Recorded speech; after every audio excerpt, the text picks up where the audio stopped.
Hello and welcome to the fourth episode of a Lexicon of Life and Death. My name is Lynn, Barger Elliott, the executive producer of Completed Life podcasts. I am joined today by Mark Barger Elliott, executive director of the Completed Life Initiative. Together, in this series, we are creating a lexicon, exploring the vocabulary we use to express beliefs, hopes, and attitudes towards life and towards death. So far in our series, we have considered the word sisu, which became a national motto for the people of Finland, a call to summon one's stamina in the face of overwhelming odds.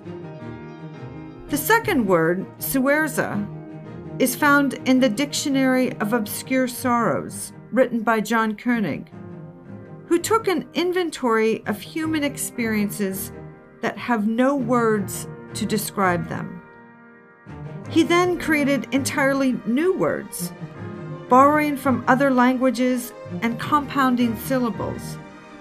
Suerza, for example, is the combination of two Spanish words, which describes that abundant sense of gratitude one feels for being alive in that very moment.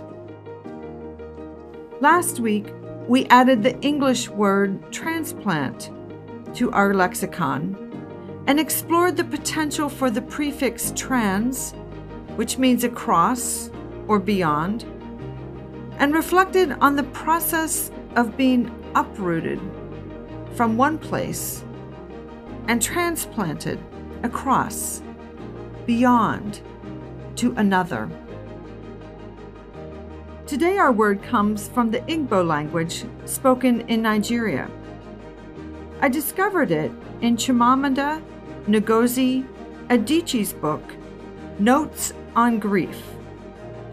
First published in the New Yorker magazine in 2020, then published by Penguin Random House in 2021. Adichie grew up in Nigeria, where her father was a professor. Her mother was the registrar at the University of Nigeria. She came to the States for college and is now the author of several books, including Americana, named by the New York Times as a top 10 book in 2013, and We Should All Be Feminists, also the name of her TED Talk, which has been viewed over 5 million times. Notes on Grief is a moving meditation on the death of her father, James Adichie, the grief that she experienced, and her discovery of healing, which came from a place she was not expecting. Move your phone a bit, Daddy. This wasn't the first time she gazed at a Zoom screen revealing just the tip of her father's forehead. It was June of 2020, the middle of the global pandemic. Adichie lived in the United States along with 2 other siblings, while her parents and 2 more siblings lived in Nigeria. Like so many families, Sunday afternoon Zoom calls had become their way of connecting. On that day's call, their dad mentioned he wasn't feeling so well. He hadn't slept the night before. Nothing to worry about, he assured his 5 children. Their attention quickly turned to Adichie, who was imitating another family member, making them laugh. They all said goodnight, pushed the red button on the Zoom screen, and left the call. These were the last words they heard him speak. In the morning, devastatingly, her brother Chucks called to say their father had died. Later that day, she stared in disbelief at the Zoom screen As she writes, the 5 siblings wept and wept and wept. It even became difficult to breathe to the extent she asked herself, had the air turned to glue? Between their tears, there were brief conversations as they tried to make sense of what had just happened to their family. Her sister mentioned a text she had just sent a family friend sharing the news. Adichie writes how she thought, no, don't tell anyone. Because if we tell people, then it becomes true. But all-day messages were pouring in, referring to the loss of your father. And Adichie wondered who these messages could be for. Whose father? How could they be speaking of her father in a past tense, as if he was, and not he is? Grief is a cruel kind of education, she writes. You learn how ungentle mourning can be. You learn how much grief is about language, the failure of language, and the grasping of language. Her reflection raises a poignant question. How do we grieve? Is there language, a word even, that can help us? On the next Zoom call, the camera was set up so she and her siblings in America had a view of the entire living room of her parents' house in Nigeria. Friends and relatives were busy moving around. Seemingly, Adichie observes, working from a list of this and that, which must be done. She could imagine them saying to each other, we must get extra chairs so our guests can sit and visit with each other. We must provide enough food for those who have traveled far and will need to stay for dinner. And we must put a condolence register by the front door. Adichie saw her sister leave to buy a bolt of white lace to cover the table. Her brother was sent to purchase a hard-covered notebook. Soon new faces began to fill the Zoom screen. Adichie writes, there were people trooping into our house for Mgbalu to offer condolences. That's just so powerful. And, you know, Lynn, when you shared that you thought this was the next word for our lexicon, I have to admit that I'd never heard it before. Tell me again, what does the word mean? It's a word from the Igbo language, and it means to bind or to attach, to come together. It also implies action and literally means to dash and reach, or as I like to think of it, as rush and show up. It refers to the Nigerian practice of coming together to grieve a loss, to offer condolences, to even put your thoughts into words and to write them in a book. Adichie describes what she saw on the screen, her family and friends stopping at the front door, bending over to write their condolences on the pages in the register, and then moving into the living room where she could see her mother settled on the couch. She admits that on that call, she wanted to lunge toward the screen and shoo them out of her living room. She writes that she wanted to shout, "Go home. Why are you coming to our house to write in that book? How dare you make this thing true?" But that's the point of Mgbalu.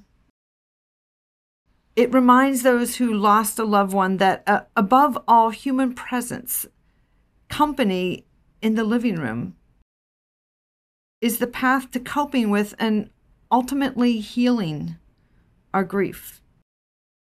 That's the purpose. That's the focus of Mgbalu. You know, what you're describing reminds me of this writer who's also a hospice volunteer. Her name's Erin Coriel, once observed.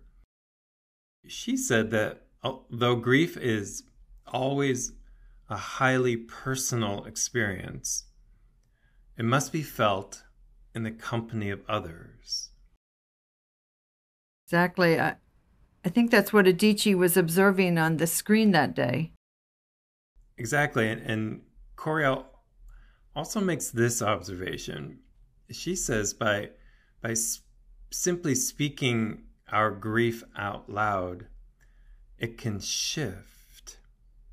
And that grief can then become part of a community. And then she offers this insight. She says, when that happens, grief is then an invisible thread that connects all of our hearts. Like Mgbalu. And this week I've thought perhaps the word closest to Mgbalu in the English language is condolences. What family and friends offered Adichie's family after her loss. The word condolence comes from the Latin prefix con, which means with, and the root word dolor, meaning to feel pain, to suffer. So condolence literally means to suffer together, to feel pain with one another. And it's important to point out that condolence should not be confused with consolation. That consolation is an attempt to make someone feel better. Condolence is about presence, being there in a difficult time. I know you were hosting what we call Clee at Home last week, and you were talking with these women about what matters most in life and in death. Did anything come up about the way they offer condolences? Yeah, it did. This was a bilingual Clee at Home, and all of the women had immigrated to the States at some point in their lives, and they were comparing the rituals around death in their home countries to those they are experiencing now in the United States. The biggest difference they observed was the impact the community had in regards to grief.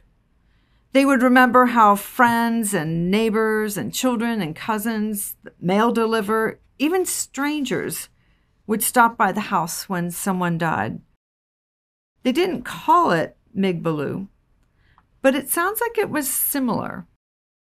Anyone and everyone came to express their condolences, to let the mourning family know they were not alone. They were suffering together. And they missed the awareness of the community and those people coming to be with them. Have you ever personally experienced anything like what she describes?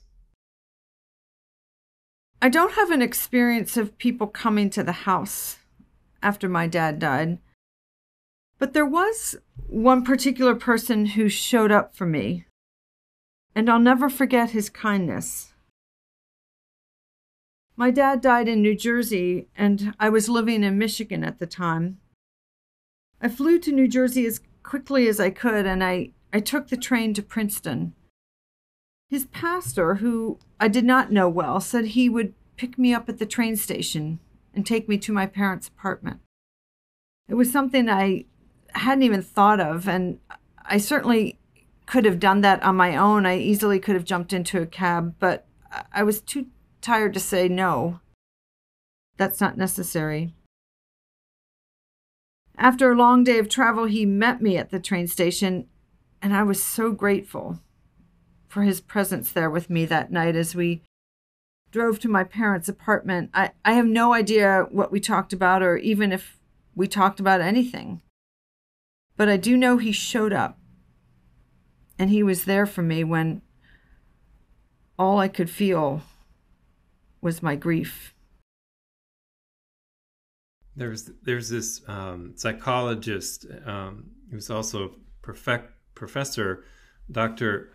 Megan Shen, and she points out that people really long to have the kind of experience that you're describing. It's like her studies show that a great majority of Americans want more open dialogue around grief. They want people to be beside them, but they don't know how to do that. They don't know how to invite people alongside them or to walk alongside people who are grieving. And I think the word you're describing kind of opens a door for how we might grieve. Mgbalu.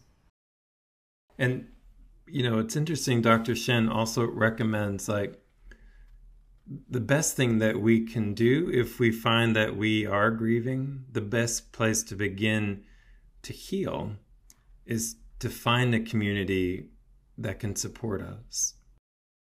To offer condolences. Like you put it. And maybe because it's true that grief is this invisible thread that does connect all of our hearts. Adichie shares in her book that she felt this temptation to harbor the news about her father's death, to keep it, to hold it as her own, to feel the depth of his absence by herself. But her Zoom screen revealed another way.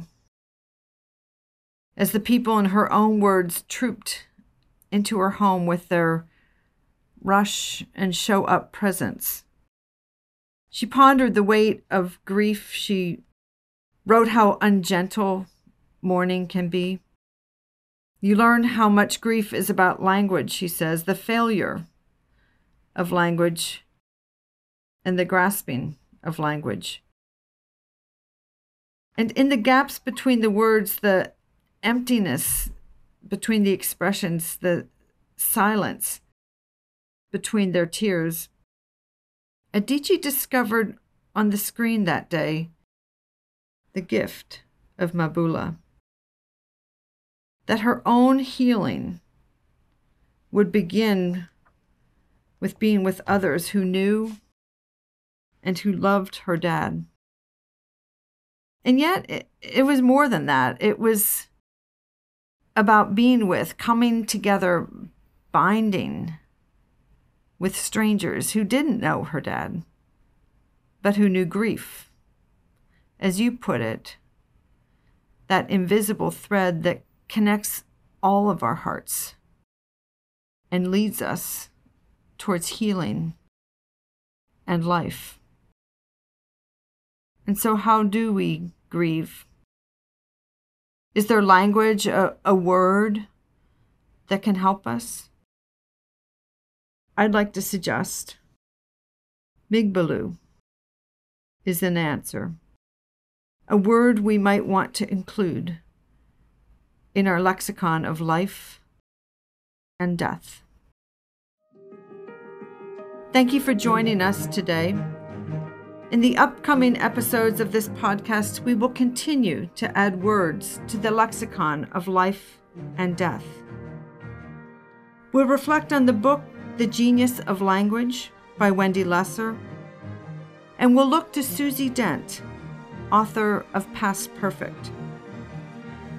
In the meantime, we invite you to listen to our other podcast series, Voices of the Completed Life and Gifts of the Completed Life. To find them, please go to our website, completedlife.org. Click on the tab marked Programs and then scroll down to podcasts. Thank you to Mark Barger Elliott for joining me today, and to Zoe Wilshire, editor of Completed Life Podcast. If you would like to be in touch with us or have an idea or story for a Completed Life podcast, please email us at info@completedlife.org. Thank you again for joining us.